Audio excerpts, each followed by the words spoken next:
Man of God, come and share with us. Amen. Bless you.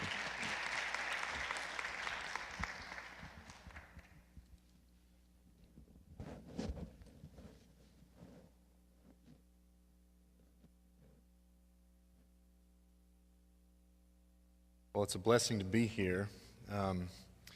It's amazing some of the different relationships and just the networking that the Lord has. It's an honor to be here. I just want to start by saying that I never take it lightly when someone invites me and allows me to share from their pulpit. And so to the whole pastoral team, I just want to say I'm honored and truly honored to be here, and so thank you as the gatekeepers. And within my own head, I think of my background and where the Lord's brought me from, and even for me, it's a miracle that anybody would even give me a microphone.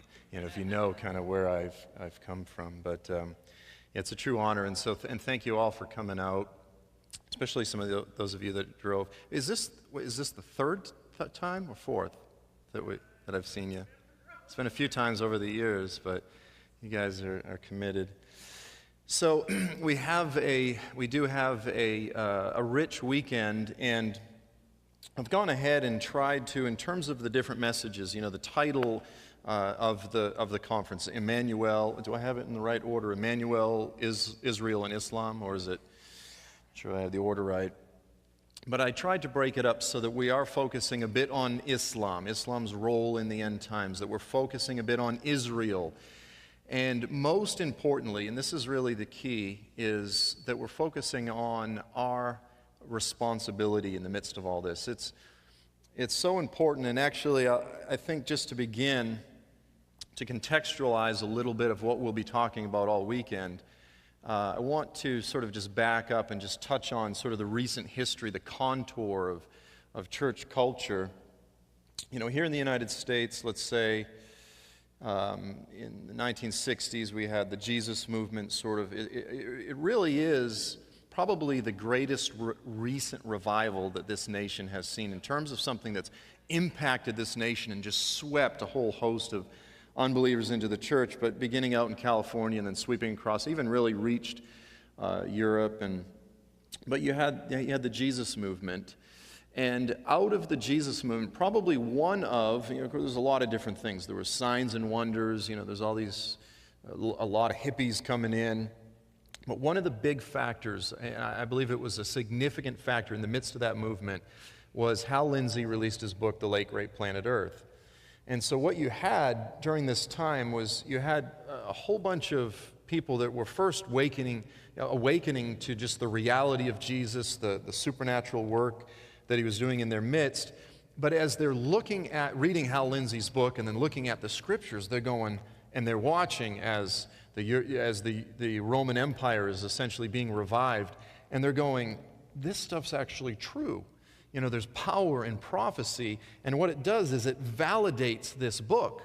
And when this book is validated, then its moral claims and, everything that goes with it is validated. And I'm convinced that biblical prophecy, if you will, is probably the most biblical, but it's probably the most powerful apologetic for the reliability of this book. And if there's one thing we want to convince people of, it's not, obviously just this book. It's the claims of their Creator on their life. But when people start awakening to the reality and to the accuracy of biblical prophecy, that the prophets spoke these things, then they start turning to this with a lot more seriousness, particularly in our time now when there's just such a wave of secular humanism and skepticism, and there's so many multiple trends merging to where our youth just, they really look at this as just sort of a bunch of myths and fairy tales. When you convince them that it's God-breathed, the biblical prophecy has a powerful, powerful role in that.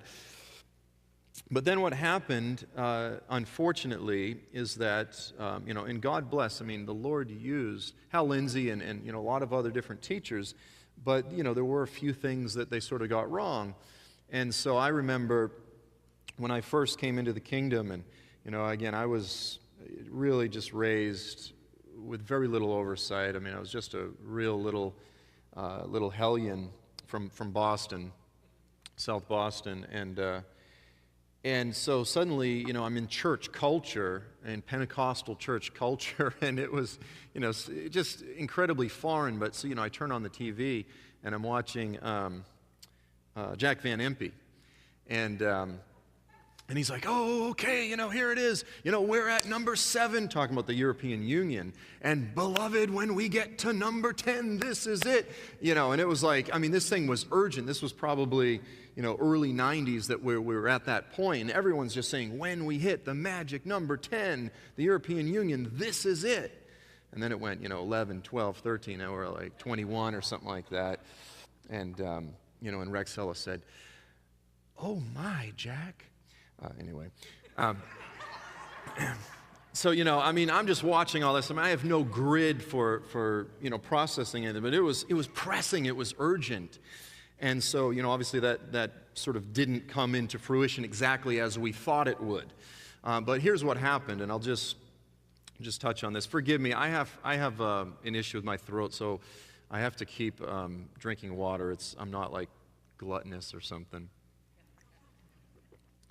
Because I got my little bottles. But what happened, there was not only was this issue, if you will, of the European Union, there was also 88 Reasons Why the Rapture Will Happen in 1988. Harold Wisenant, I think was his name. And even, the truth is, even Hal Lindsey wrote a book called 1980s Countdown to Armageddon. So there was this huge expectation within the church based on a misinterpretation of, these things will, not pass away before, this generation will not pass away before all these things take place. So everyone said, well, Israel was reestablished in 48, 40 years, 88, Jesus is going to return, rapture, voila. And so obviously that didn't happen. And so now we're coming into the 90s, and a cynicism, I believe, as a result of all that set into the church. And so the church kind of went, all right, biblical prophecy, tried that. It was urgent at the time, it was pressing, but then it was wrong, it was sort of a distraction.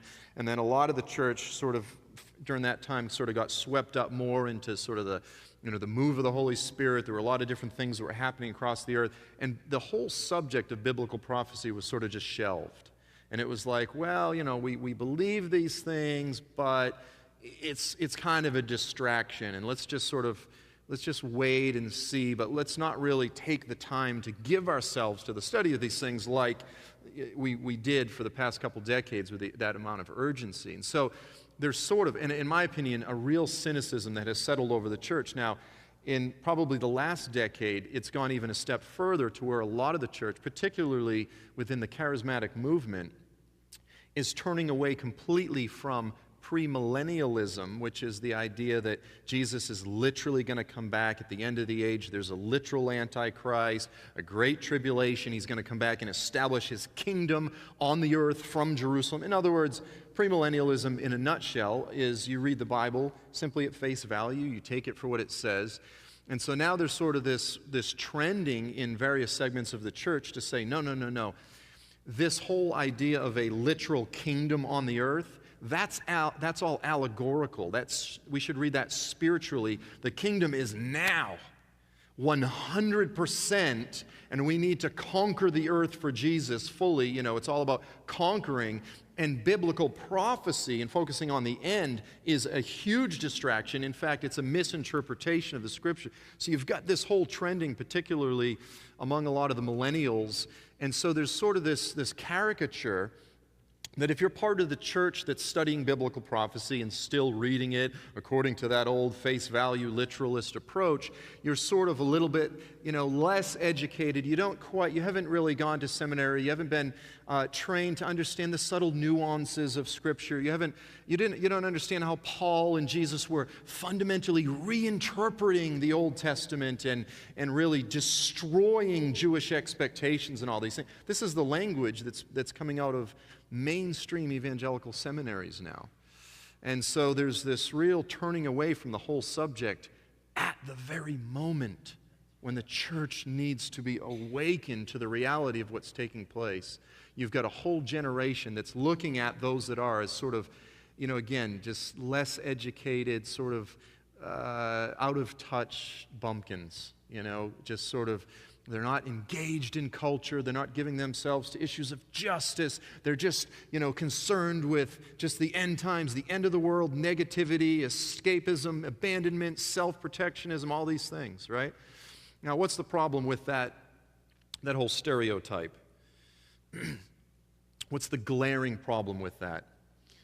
The early church, the apostolic church, when the apostles were still walking amongst us, was the most apocalyptic of any generation of the church, fully focused on paying attention to the prophecies, paying attention to the prophets, reading them at face value. They weren't reinterpreting anything.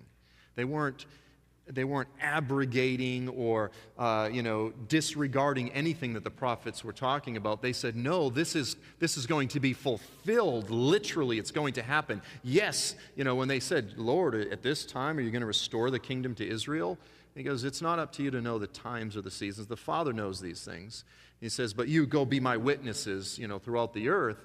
The point is, yes, of course he's coming back. All of the Jewish expectations which were built on the words of the prophets, all of these things will come to pass. And so if there is one issue, one foundational issue that the church needs to begin with if they want to discern what's taking place in the earth, they need to begin with an understanding of the centrality of Israel in the ongoing plans of God and how we fit into all of that. And so much of what we'll talk about this weekend is about that. The early church was the most apocalyptic.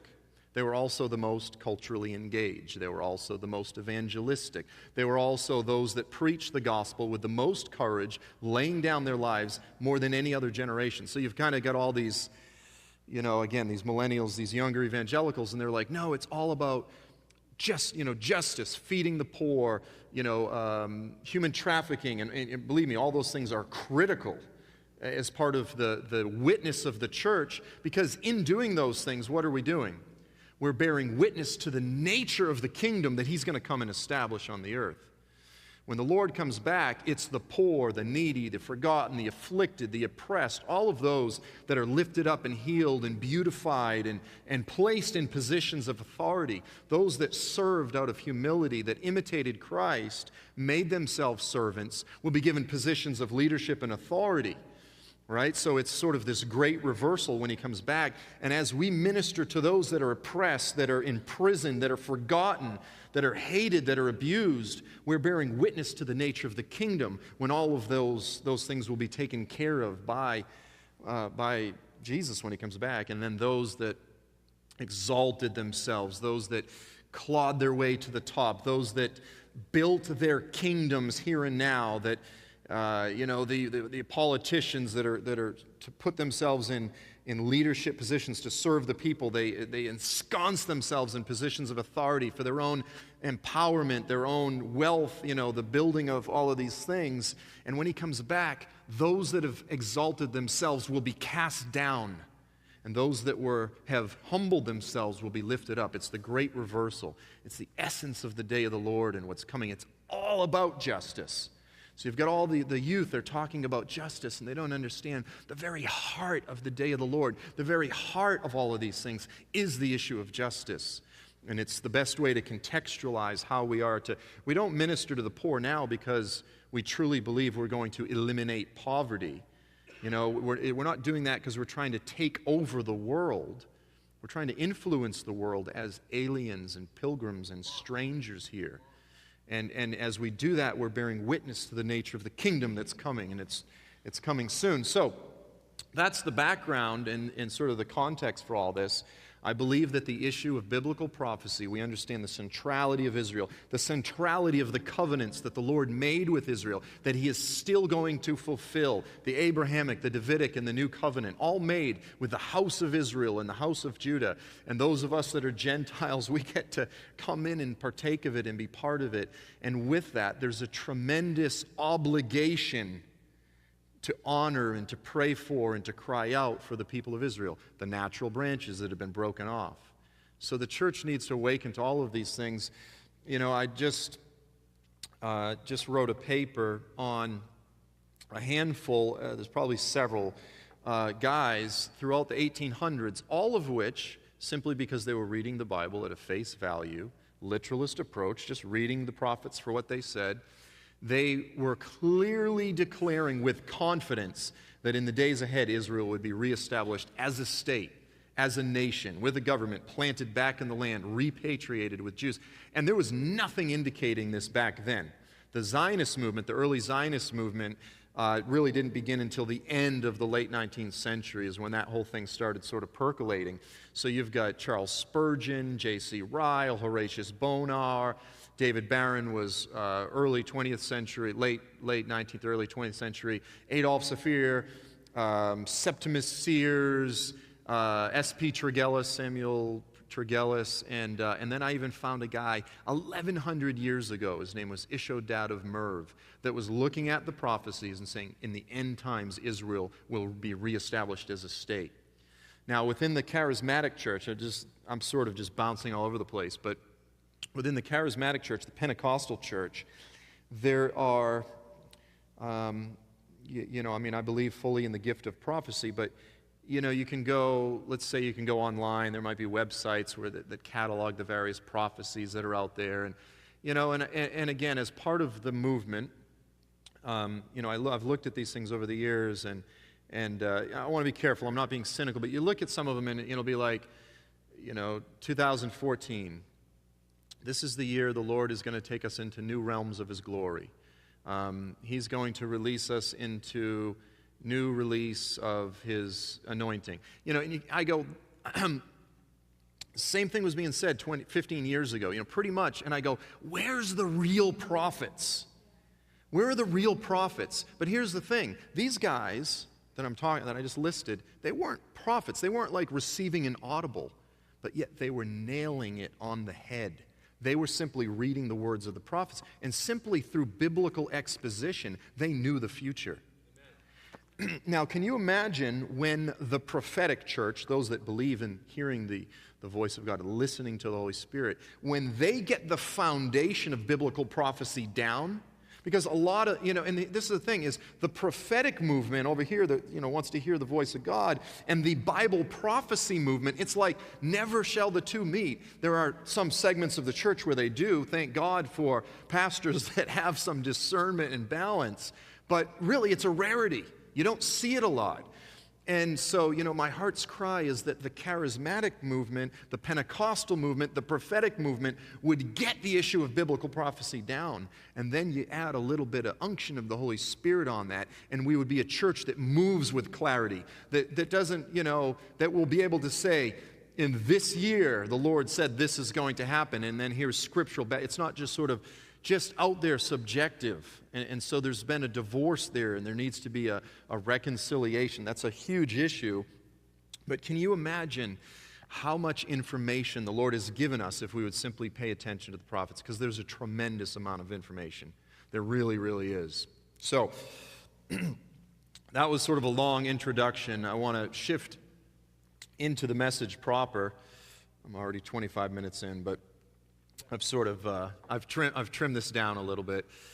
The subject that I want to talk about specifically tonight is what I'm calling Introduction to the Islamic End Time Paradigm. You could say the Islamic End Time Theory. You could say the Middle Eastern End Time Theory. Basically, what I'm wanting to do is to look at the Scriptures, and Pastor Charles was introducing this even in the introduction. And so you had the church in the 80s absolutely convinced that the European Union was this which the prophets spoke of. This is that, as Peter said. This is that was spoken by the prophet Joel. And so they were convinced that the European Union was the fulfillment, thus the magic number 10. Now, what I did is I threw up a map of the Roman Empire. And so I want to go all the way back to the early church, now post-apostles. The apostles are gone. We've got the early church writers. And a lot of the early church writers, it's amazing, It's amazing how quickly the Greek philosophical worldview crept in and infiltrated the church, and how so many of them were really just sort of Christo-Platonists. You know, they were sort of Christians. They were trying to merge Platonism, Greek philosophy with Christianity, and they right away embraced all of this allegorical, spiritual stuff, and they denied, you know, the literal interpretation of Scripture. But there were a handful of guys that were a bit more solid premillennialists. You had Irenaeus, Hippolytus, Lactantius, Victorinus. There's a handful that were, a bit more orthodox, I guess, or I say orthodox. They believed the way I believe. And so when you look at what the early church believed with regard to the coming of the Antichrist, his empire, and his religion, pretty much universally, they believed that he was going to come out of the Roman Empire. When you look at their writings and they actually discuss this issue, they all believed he was going to come out of the Roman Empire. However, pretty much universally, they believed he was going to come out of you can probably barely see the red dot, out of the eastern portion of the Roman Empire. So this is sort of a dimension of the equation that's been lost in the modern church. So the modern church, when the European Union began, they sort of went, Roman Empire, right? And because the EU was forming, and then what happened is they forgot about the whole eastern dimension because, again, the Roman Empire included a good swatch of the Middle East as well as North Africa. Now, this map is largely the Roman Empire at the time of its greatest extent. Over on the right, you see the Tigris and the Euphrates. In AD 116, under Emperor Trajan, there was a brief period where they did extend down the rivers and they took the ancient city of Babylon. And then Trajan had a stroke, and they withdrew, and Hadrian was the general at the time, who then became the emperor. He declared from that time forward the Roman Empire would never go further east than the Euphrates. And so sort of that whole section up on the top right of blue, which is basically modern-day Armenia, and it was called the province of Armenia, that was just forfeited. So they held that for a very short time, and really that eastern border was a bit more west. It hugged the coast of Israel, and it sort of shifted into Asia Minor. Let's see if you can see that. This it's Asia Minor. If you know Turkey, where it says Bithynia and Pontus, it kind of went into that region a bit more. So, the Roman Empire, you throw up a map, and the thing's always shifting and fluctuating in different periods. But the point is, the Roman Empire included a good part of the Middle East as well as North Africa.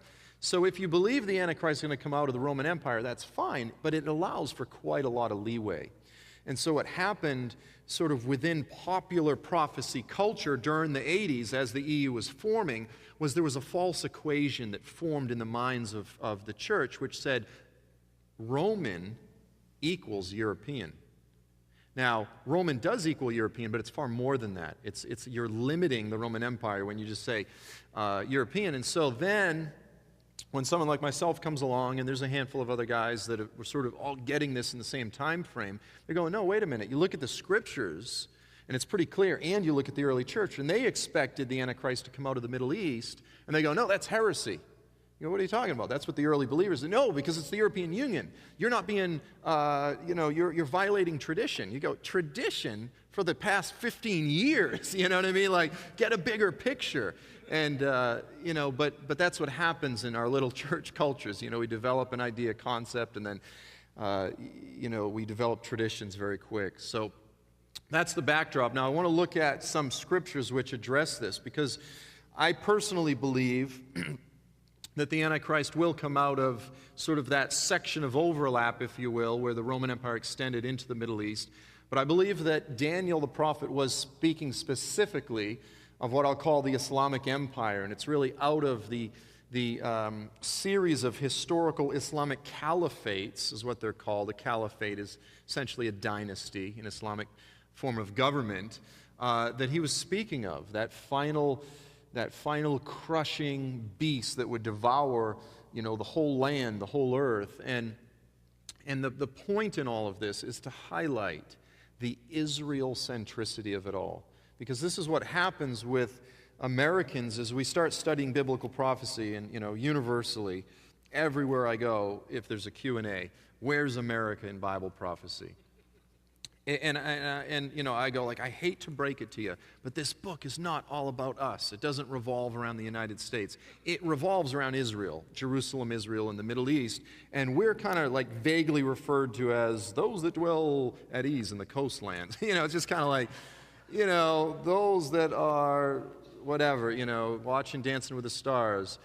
And just dwelling at ease. You know, we're sitting back in our lazy chairs. Oh, you know, there's another Middle Eastern war, flicking popcorn in our mouth, and, you know, turn on Fox News or whatever, kind of the bravery of being out of range.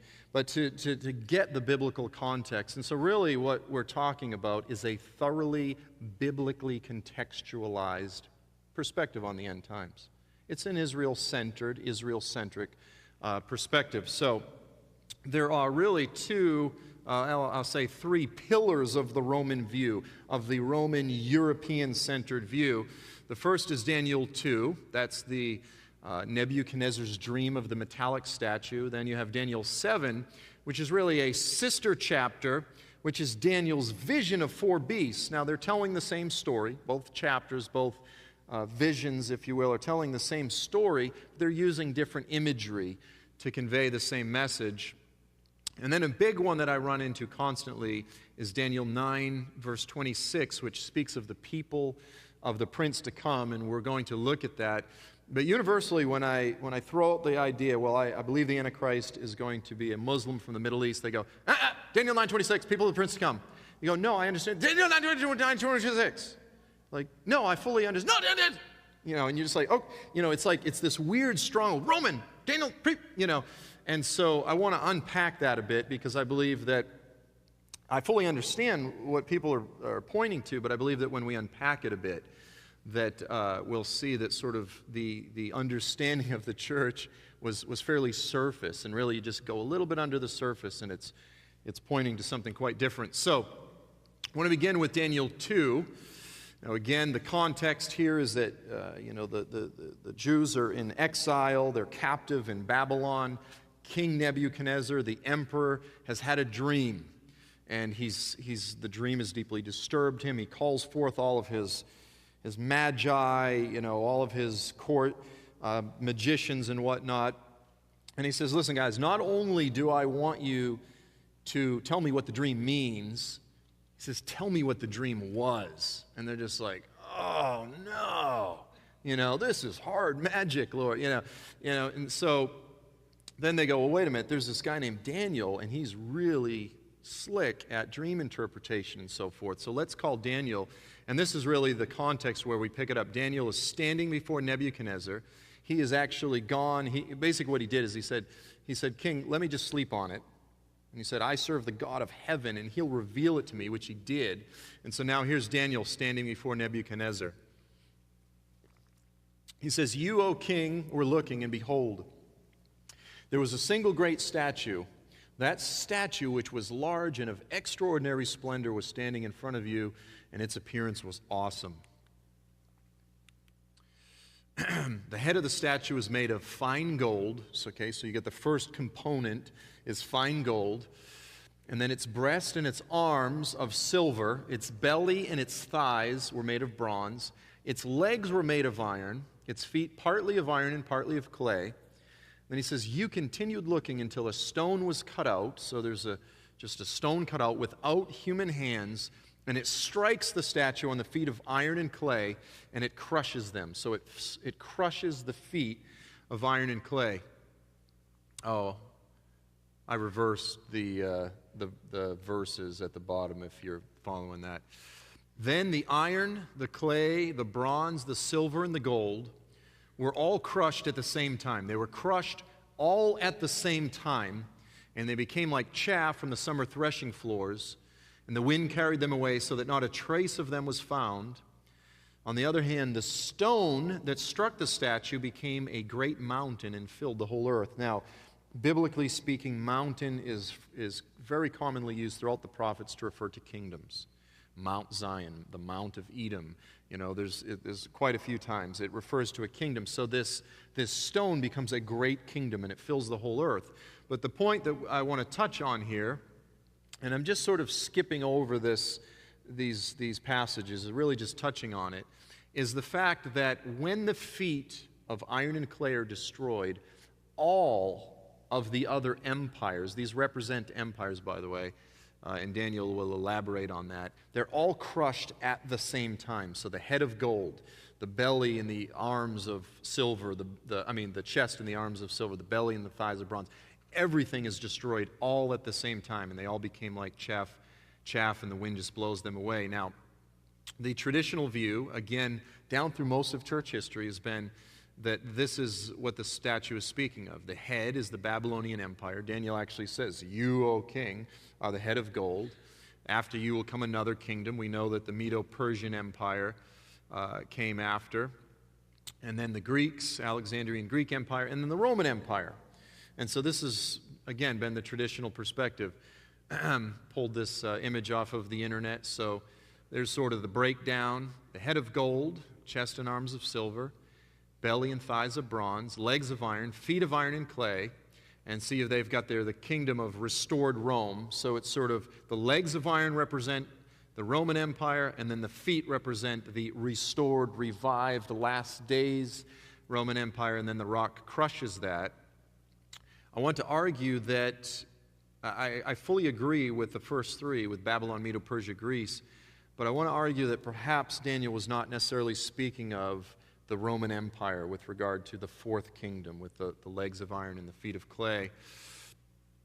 And the verse that I want to focus on is Daniel 2, verse 40. And it says, the fourth kingdom, now again, we had three previous kingdoms, now it's zeroing in. It names all of the other kingdoms, by the way, in other places within Daniel. It never actually names the fourth kingdom. Now the problem is, if you open your Bible, it'll in the subheading, it'll say Rome, in the Roman Empire, in the subheadings. And so, you just, well, of course it's the Roman Empire, it's right here in the Bible. But, that was just sort of added after the fact. But it says, this fourth kingdom shall be as strong as iron, inasmuch, and this is the defining characteristic of this kingdom, inasmuch as iron breaks in pieces and shatters everything, like iron that crushes, that kingdom will break in pieces and crush all of the others. Now, when it says all of the others, what's it speaking of? Babylon, Medo-Persia, Greece. So there's a kingdom that would come that would crush all of the others. Now, typically, what happens is people say, well, the Roman Empire, I mean, their soldiers, the legions, they were, they crushed. If there was a rebellion, they crushed it. They put it down. This is clearly the Roman Empire, the crushing empire. I want to look at that from a slightly different light. So beginning with what I've done here is I've sort of put a dot right on Babylon. Now, again, the dream was given where? In Babylon, to King Nebuchadnezzar, that was the king of Babylon. That blue area is essentially the Babylonian Empire. I've sort of just put a circle around the dot just so you can sort of have the geographic ground zero, the context, several hundred miles, the context of the vision. And he tells King Nebuchadnezzar, the Lord speaking through the dream and through Daniel, he says, after you, another kingdom will come after yours. So we need to understand that really contextually it was a very sort of Babylonian-centered vision. And it was concerning the kingdoms that would come after Nebuchadnezzar. So there's the first empire. The second empire, which of course did crush the Babylonian Empire, was the Medo-Persian Empire. The three dots there are the three capital cities of the Medo-Persian Empire. And that was a massive empire. They went all the way up into Europe, up into modern-day Greece, Macedonia, the Balkans, Bulgaria, and then all the way down into modern-day Egypt, extending down a bit towards Sudan, all the way over to India. It was a massive, massive empire. And again, clearly, it's the one that came after the Babylonian Empire. Then you had the Alexandrian Greek Empire, very similar to the Persian Empire, but he came out of the West, and as the vision goes, leapt across the whole earth and supplanted the Persian Empire. Then you have the Roman Empire. Now, the reason that I wanted to sort of put these all up there, and again, just as a reminder, this is the Roman Empire at the time of its greatest extent. It did, however, extend down, well, my light's not quite so bright, but down the Tigris and the Euphrates rivers and reached the city of Babylon for a few months. It was less than a year under Trajan that he did conquer that ruined city and then withdrew, forever withdrew. So within the 1500 years of the Roman Empire, for a few months, it extended down and then withdrew. And so the thing that we need to recognize with the Roman Empire is that unlike the others, you had these thoroughly Middle Eastern empires centered on the city of Babylon, and then all of a sudden everything kind of shifts to the west. And it's very much a European empire that extends into the Middle East. And it's, how many you guys all know Sesame Street? When you were a kid, they would have does anybody get it? One of these kids is doing his own thing. So there'd be like a kid bouncing a ball, and then a kid throwing a ball, and then all of a sudden there'd be a kid swinging a bat. And it's which one of these kids is on his own. And you kind of look at these maps, Middle Eastern, and then all of a sudden the Roman Empire sort of stands out as a bit different than the others. Now, the only other empire that has ever arisen in the region in terms of its own entity. There were other empires. There was the Parthian Empire, and then the Sassanids, which were basically sort of an extension of the ancient Persian Empire. The Persian Empire never fully went away. After the Greeks withdrew, you had the Parthians and the Sassanids, and then you had others that came after the Greek Empire broke up. But really, the next major empire that came along is what I'm calling the Islamic Empire.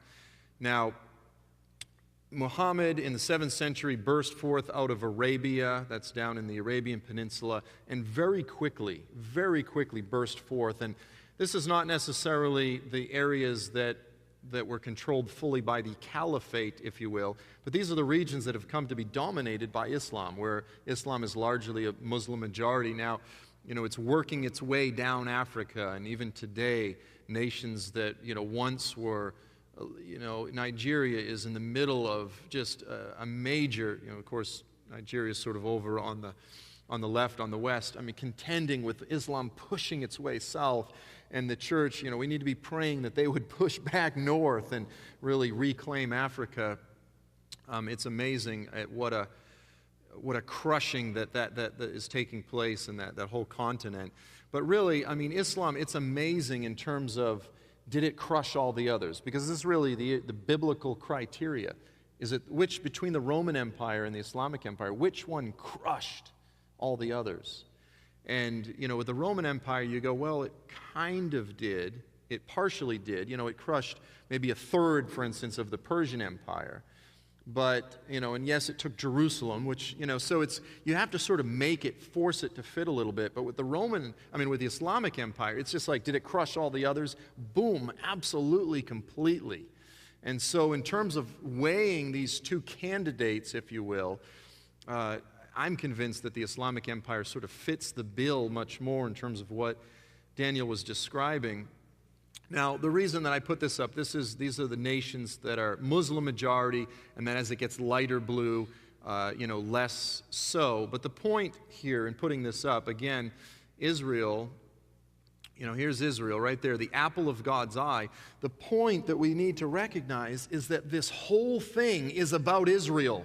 This whole thing is about the throne of David, where Jesus is going to come back and rule the earth from that spot. Now, if we understand that it's all about Jerusalem, it's all about Israel, that the Lord is not done with Israel, and therefore Satan is not done with Israel, this is pretty basic common sense, isn't it?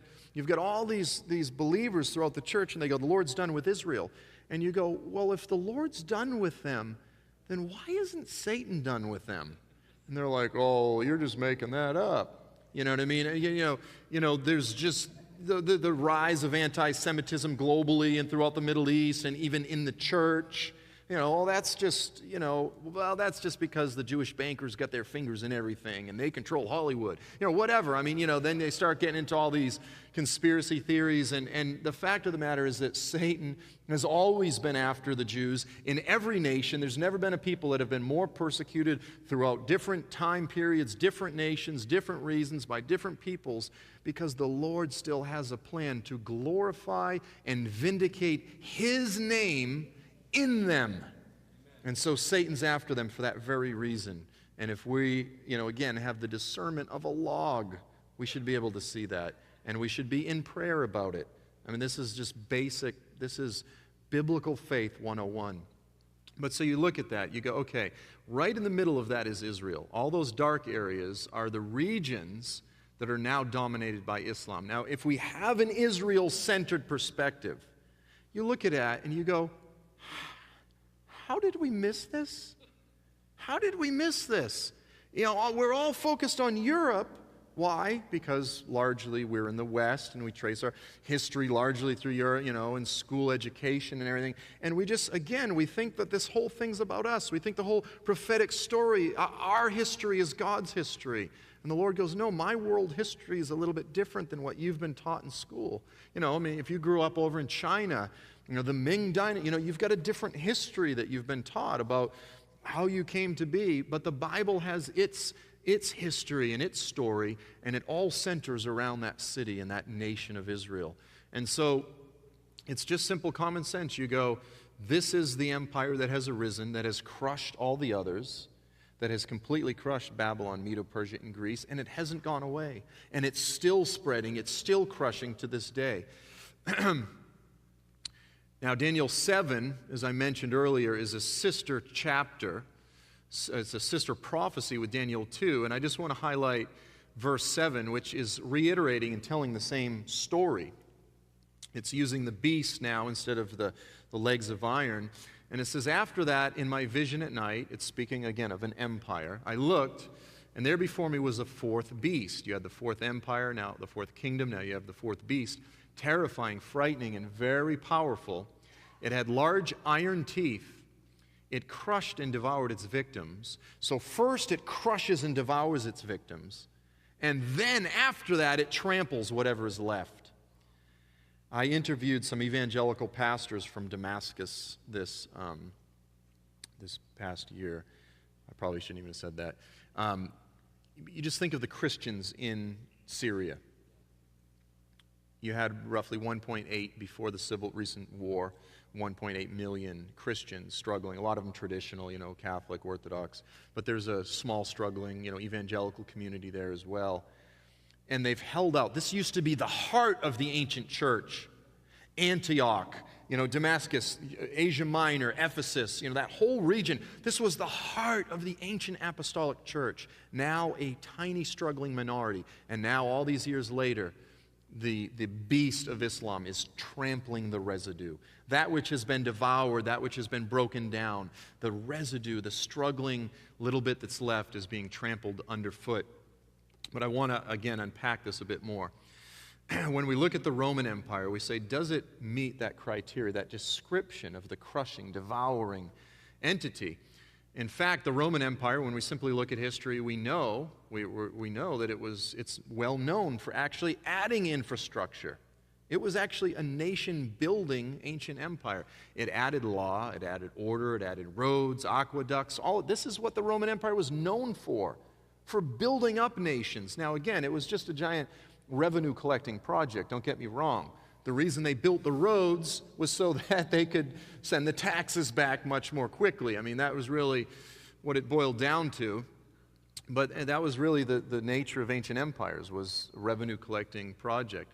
It allowed its conquered subjects to maintain their language, their religion, their culture.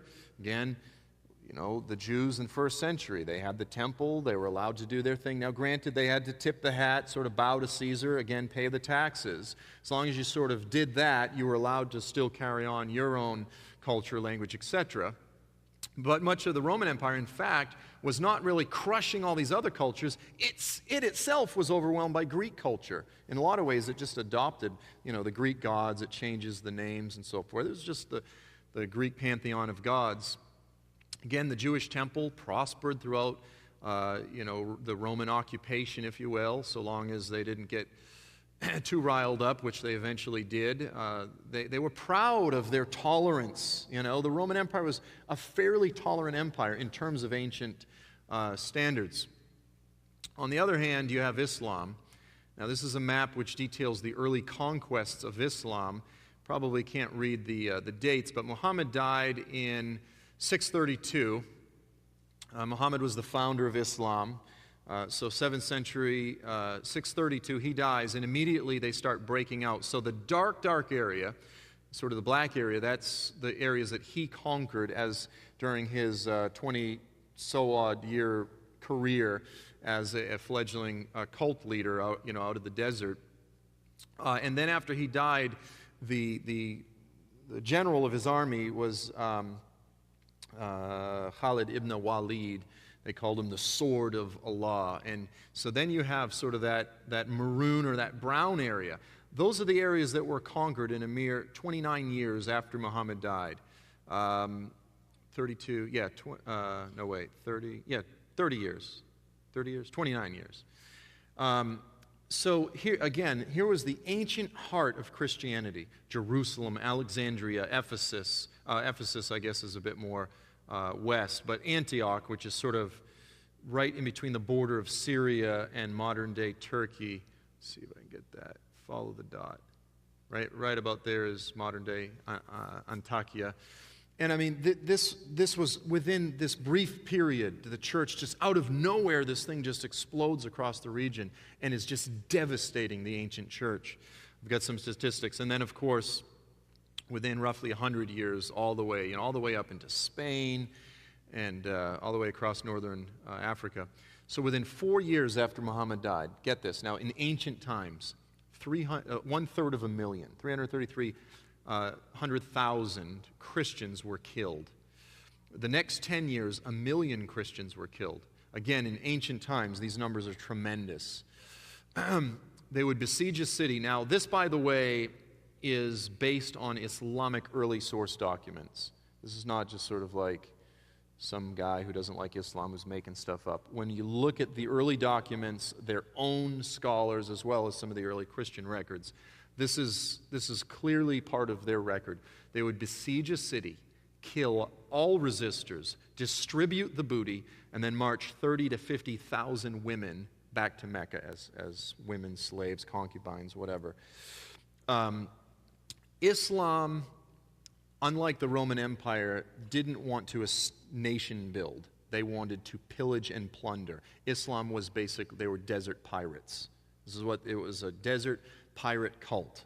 I mean, if you want to put it in modern terms, I guess we still have some pirates. But that's the gist of what Islam was. In less than one generation, the ancient heart of Christendom was crushed. Within 100 years, 50% of global Christianity had come completely under Islamic subjugation. Okay, so this was the heart of the ancient church that is now completely in the process of being crushed, broken down. Any nation that you go to now, you go to Turkey, 72 million people, 72 million citizens, roughly 5,000 evangelicals. What is the chance of a Turk hearing an effective gospel witness, hearing about Jesus in an effective way? You think of that, 5,000 people to witness to 72 million. This was the heart of the ancient 7 churches of Revelation and Antioch. Syria, again, Iraq, unfortunately, after America went in and tore the place up. I mean, the Christians, the majority, a large majority fled, and then you've got this little struggling minority. Asia Minor, Turkey, I just touched on that. In the 1 year, now that we're bringing it up to modern times, treading the residue, with its iron claws. In the 1 year that the Muslim Brotherhood was in power in Egypt, over 50 churches were either destroyed or partially destroyed. We visited Egypt during that time. Pastor Charles, has Dalton been here to preach? He's been here, so you guys know Dalton. So we were in Egypt. At the time, Dalton was in Turkey, and then we met up and spent a few days in Egypt a couple weeks before the second revolution broke out, and then spent some time in Turkey, and I'll talk about that tomorrow, some of the travels and some of the testimonies and the neat things that we got to see and so forth. Since 2012 in Syria, over 100 churches have been destroyed. I'm sure that's gone up. Roughly 500,000 Christians have fled. And people, by the way, they go, Syria, why don't all the Christians just flee? I mean, the problem is if they flee, they go to refugee camps. and they get abused in the refugee camps. It's not like most of them can just move, just pack up, move to America. It's, if they flee, they can't get from point to point without going through 20 checkpoints and potentially being killed. And I mean, it's in a lot of ways, they're better just trying to hunker down and stay where they are. And, these things creep up on you. There's no easy decisions. Since Hamas took over Gaza in 2007, the Christians in Gaza have shrunk from around 3,500 to about 1,200. Wherever you look, that crushing, devouring, the residue. Another example, this was the Hagia Sophia, was once the largest church in the world, the big gold cross on top. Mehmet the Conqueror came. It was built in like 303. Mehmet came 1,100 years later, the Conqueror, turned it into a mosque. That's it today. And then throughout the church, they just sort of have these big God, this is the nature of Islam, by the way. Is there anybody here when I say replacement theology that you don't know what that is? And I don't mean to say it that way, but is there anybody here that really doesn't know what replacement theology is? Most sort of. Essentially, replacement theology is the idea that God began with, he looked down, he chose Abraham, he turned him into a family, turned him into a nation, and he promised Abraham, he said, look, I'm going to give you the land of Israel. And he made all these promises to Israel, the family, the nation of Israel. And then, the new covenant, he said, I'm going to give you a new heart and a new spirit. And then replacement theology says, well, the Lord took that away from Israel because they were just so bad, and he gave it to the church. Okay, so we've replaced, we've superseded Israel. Now, the fact is, he's opened the door and allowed us to come in, but he still has a calling on corporate family of Israel. So anyone, now we're in the age of whosoever, everyone that confesses can come in, but he still has a unique plan to give the descendants of Abraham the land and so forth. So that's replacement theology, and it's been responsible for Christian anti-Semitism and violence against Jews throughout history. But Islam is the epitome of replacement theology. And the irony is that when Muhammad started his religion, he comes up against all these Christians that embraced replacement theology, and they embraced supersessionism, and he just superseded them. And Muhammad said, so you overwrote the Jews, well, I override all of you. And then, by the way, because you add in that Islamic militaristic, triumphalistic thing, and so, all these Christians are espousing replacement theology. Next thing you know, they're being massacred in the name of just another form of replacement theology. Sort of, the chickens have come home to roost. Anyway, sorry, bad joke. But, essentially, the replacement theology that we're espousing came back on us. And so suddenly the church is experiencing exactly what we subjected the Jews to down through history. This is sort of the picture of replacement theology. That, by the way, is the name of Allah. It's about 15 feet high, and they're just so gaudy. They're just stuck kind of all over the place, and they just patch them up there. And I hope my humor works, but what this reminded me of is this. That's me without a beard, by the way. Now, is that wrong? Is that offensive? Like, that is just wrong. You don't do that. But that's the essence. That's basically what they do. They're just like, by the way, Allah, Muhammad, the caliphs. It's like this was a center of worship for 1,100 years. The stories of the liturgy and the smells and the choruses that would echo through that building, and they just come in, and they just stick up that this is the essence. It is the essence of the usurping spirit, replacement theology. This is what Islam does wherever it goes. It rips off the Christian symbols and it just puts up the crescent moon and so on and so forth. Then I want to shift to the people of the prince to come, sort of the second great pillar of the idea that the Antichrist must be coming from the Roman Empire.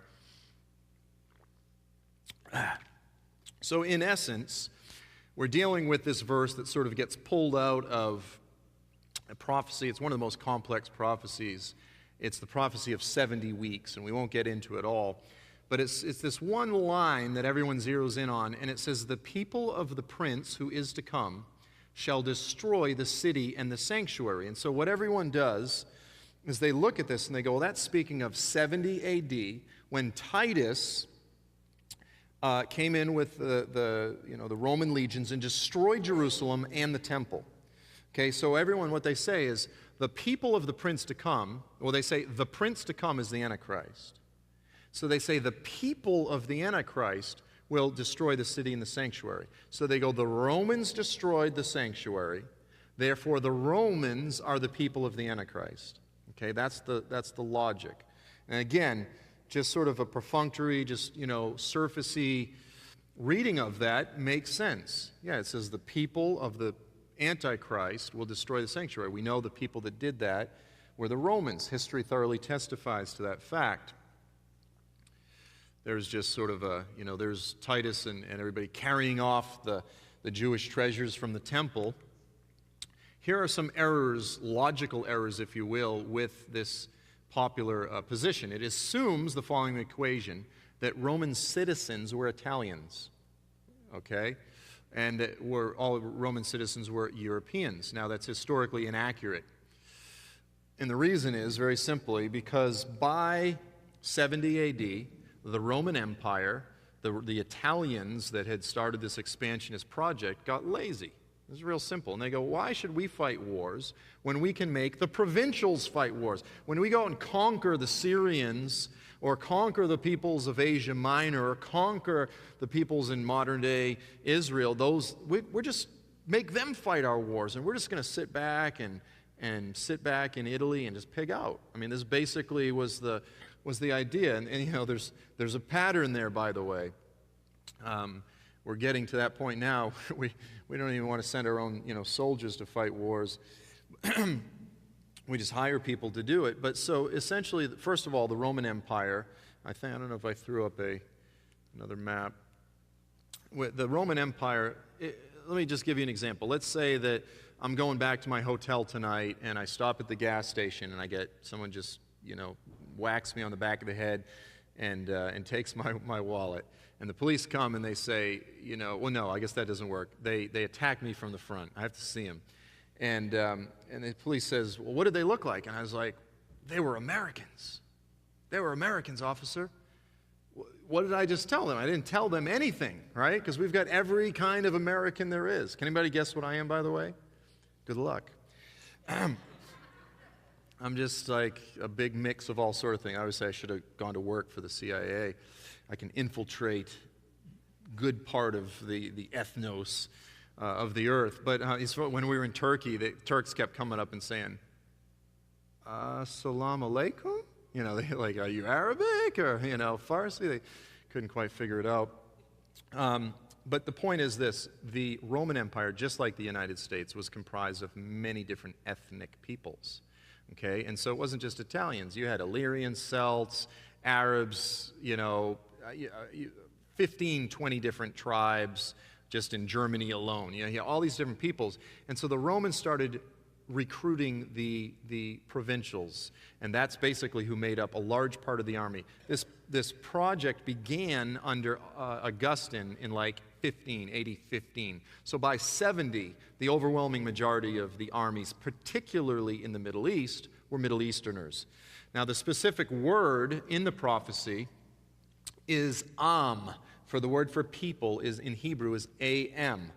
Now, the Strong's lexicon lists the meaning of am as a nation, people, or kindred.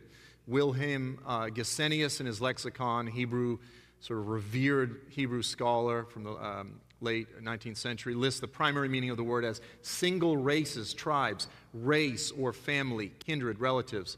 Arnold Fruchtenbaum rightfully states we are dealing here with a bloodline, not a country. Okay, so the word there is, if the Bible means what, if words mean anything, it's saying peoples, the ethnic peoples that destroy the city and the sanctuary. Those are the people of the Antichrist. Okay, so yes, they were led by the Roman generals, but who were the peoples that did it? So when we look at history, I'm going to shift to here's an example, just by the way, from the Bible. Paul he says, like, then the commander came to Paul and he says, "Are you a Roman?" He says, "Yes, I'm a Roman." Paul says, "I'm a Roman." In other words, that's an issue of citizenship. With a large sum, I obtained the citizenship. I was born a citizen. And then later, Paul says, "I'm a Jew." Okay? Paul's were the Jews. His citizenship was Rome. There's a difference between your citizenship and your ethnicity, particularly in the Roman Empire. There's just a handful of some of the different peoples that comprised the Roman Empire by 70 AD. So here's a statement. This guy's named Lawrence J.F. Kepi in his book, The Making of the Roman Army, From a Republic to Empire. This is one of those books that's like $150 on Amazon. Based on the numbers, you can tell that 3 people have read it. It was probably his thesis at Oxford or something, I don't know. But, this guy's sort of a Roman scholar of scholars. And he says that Italians were increasingly replaced in the legions, in the armies, during this period by provincials, those that were from the provinces, is itself no longer a novelty. Okay, scholars are in agreement. In the East, that's in Asia Minor, i.e. modern-day Turkey, Syria, and Egypt, it seems clear that local recruitment was well underway under Augustus. He died in AD 14, so that by his death, only a very small number of legionaries derived from Italy, or indeed from any of the western provinces, in other words, Europe. He says, under Nero, so now we're getting 68 AD, when the eastern legions required supplementation, it was Cappadocia, in other words, Turkey, Galatia, that Rome looked for recruits. This was the standard procedure. The legions of the East considered largely of Orientals, i.e. Middle Easterners. So this is just, modern scholars. Josephus, the ancient Jewish historian, he says, talking about the time when the Romans came and defeated Jerusalem, destroyed Jerusalem, he says, so Vespasian, that was Titus's dad, sent his son Titus, who came by land into Syria, where he gathered together the Roman forces. So the Roman forces had been in Syria. He gathers them there with a considerable number of auxiliaries, those are volunteers, from the kings in that neighborhood. Okay, so the armies came from the Middle East. Just wanting to establish the fact, Malchus, who was the king of Arabia, sent 1,000 horsemen and 5,000 footmen. There's 6,000 Arabians right there just from that one king. There were a couple of other Arabian kings that sent more auxiliaries. Now this is one story where the Jews were wanting to escape Jerusalem after it had been besieged. And what they would do is they would swallow the little bit of silver or gold that they had in order to try to escape, and they would retrieve it later.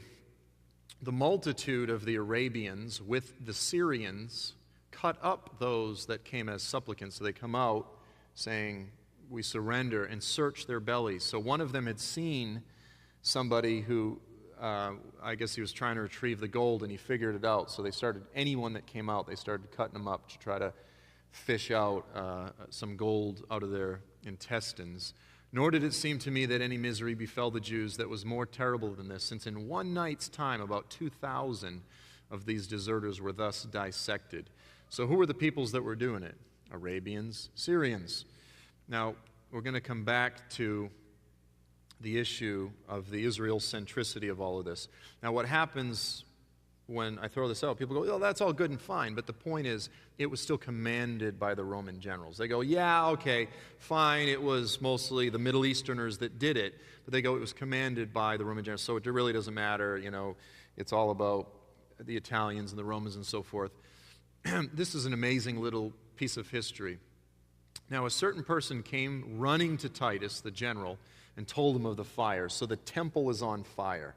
Someone comes and they're running to Titus, and they go, the temple's on fire. He rose up in great haste, and as it was, he ran to the holy house in order to have a stop put to the fire. You see, the Romans wanted that temple to stand. It was a testimony to their tolerance and to the greatness of their empire. Titus didn't want to destroy the temple. And so after him followed all of his commanders, and after them followed several legions, and in great astonishment there was a great clamor and tumult, and as was natural upon the disorderly motion of so many people, so great an army, then did Caesar, both by calling to the soldiers that were fighting, and with a loud voice, giving them a signal with his right hand, order them to quench the fire. So here's Titus saying, no, put the fire out. And he's waving his hands around like a typical Italian. Is anybody, any Italians? He was thoroughly gesticulating. So, but now here's the final point that I want to look at. Titus, supposing what the fact was that the house itself might yet be saved, he came in haste, endeavored to persuade the soldiers to quench the fire. So Titus wants to put it out. However, yet were the regards they had for Caesar, in other words, those soldiers, those Middle Eastern soldiers, it says the regards that they had for Caesar and the dread of him who forbade them, it was not as hard as their passion and their hatred of the Jews, and a certain vehement inclination to fight them too hard for them also. And thus was the holy house burnt down without Caesar's approbation. The point is, given the choice between submitting to their general or submitting to this hatred of the Jews which possessed them, they couldn't obey Titus, and instead they burnt the Jewish temple down because of that hatred. And so there's the point, is that when we look at history, ultimately we can see by really the only historian that we have a good record of from the period, that it wasn't the Romans that ultimately did it. Yes, they were leading the armies. It was hatred, and it was specific peoples. Now again, the Lord is not, I want to be clear, the Lord's not like Syrians are bad or Arabs are bad. That's not the point. The Lord is giving this information to say, listen, the primary peoples of the Antichrist, Islam is essentially an Arab supremacist program, okay? North Africa, if you're an African and you're under subjugation to the point where you're supposed to name your child, whatever, some Malik or, Abdul something or other, that is Arab supremacism, okay? And that's the nature of large segments of the areas that have been subjugated by Islam. It's always been the spread. What do they speak in Iraq? They speak Arabic. What do they speak throughout large portions of North Africa? A lot of them speak dialects, but oftentimes it's Arabic. Why? Because it's been an Arab supremacist imposition. So the Lord is, I want to be very clear, the Lord is not a racist. That's not the point. He's not like Arabs, but He's giving us information in terms of the nature. It's the same thing that He did with Daniel when the writing is on the wall and it's mene, mene, tekel, parsin.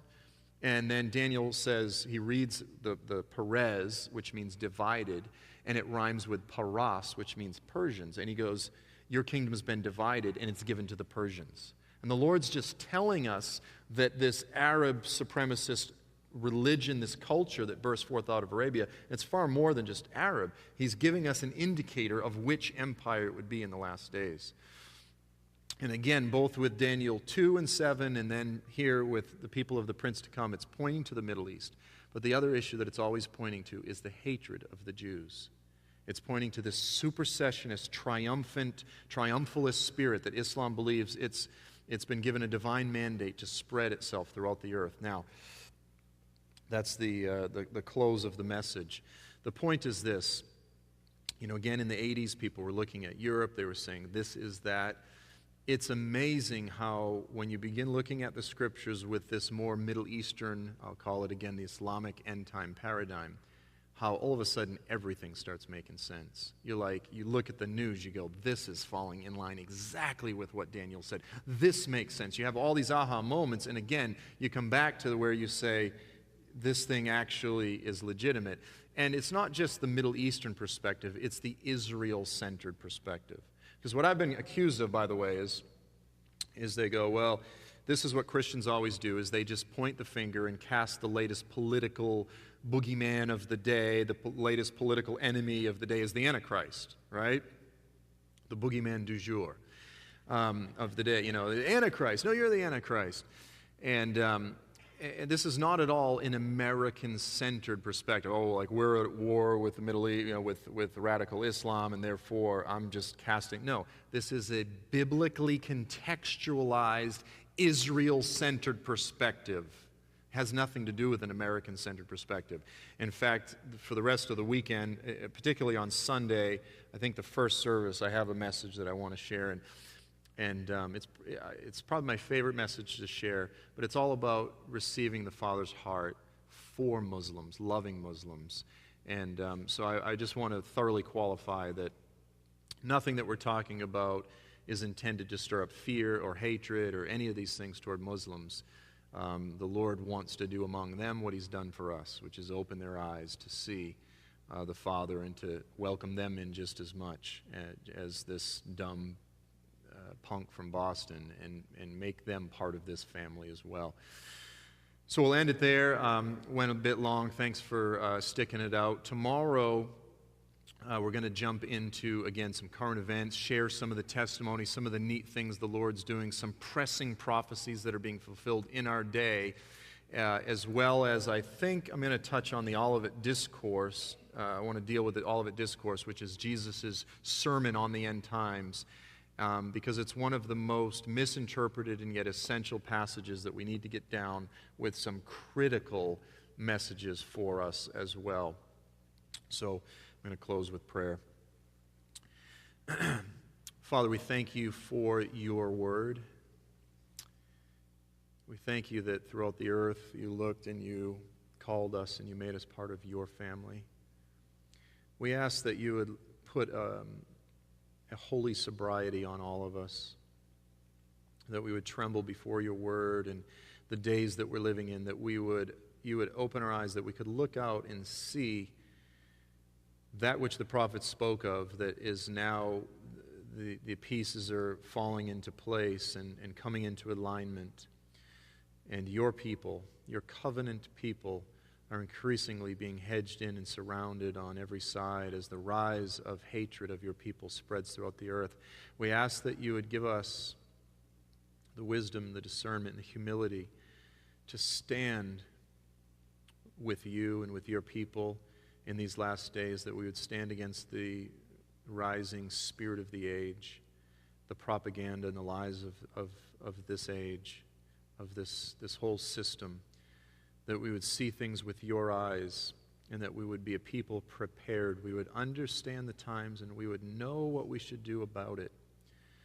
We ask that you would teach us how to act and behave in the days ahead. We thank you for your goodness. In the name of Jesus, amen.